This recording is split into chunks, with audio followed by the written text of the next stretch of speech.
హరి ఓం. శ్రీ శివమానస పూజా స్తోత్రం.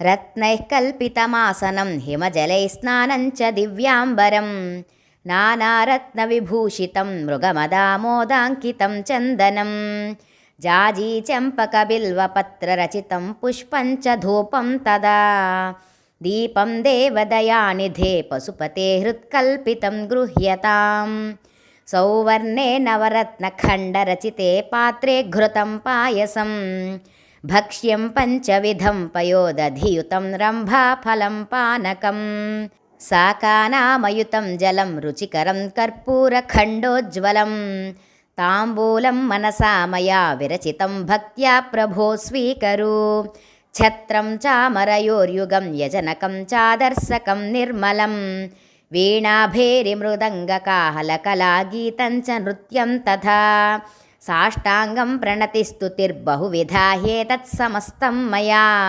సంకల్పేన సమర్పితం తవ విభో పూజాం గృహాణ ప్రభో ఆత్మాత్వం గిరిజామతిః సహచరాః ప్రాణాः శరీరం గృహం పూజా తే విషయోపభోగరచనా నిద్రా సమాధిస్థితిః సంచారః పదయోః ప్రదక్షిణవిధిः స్తోత్రాణి సర్వా గిరో యద్యత్కర్మ కరోమి తత్తదఖిలం శంభో తవారాధనం కరచరణకృతం వా కాయజం కర్మజం వా శ్రవణనయనజం వా మానసం వా పరాధం విహితమవిహితం వా సర్వమేతత్ క్షమస్వ జయ జయ కరుణాబ్దే శ్రీమహాదేవ శంభో. ఇది శ్రీమశ్శంకరాచార్యకృతం శ్రీ శివమానస పూజా స్తోత్రం సంపూర్ణం.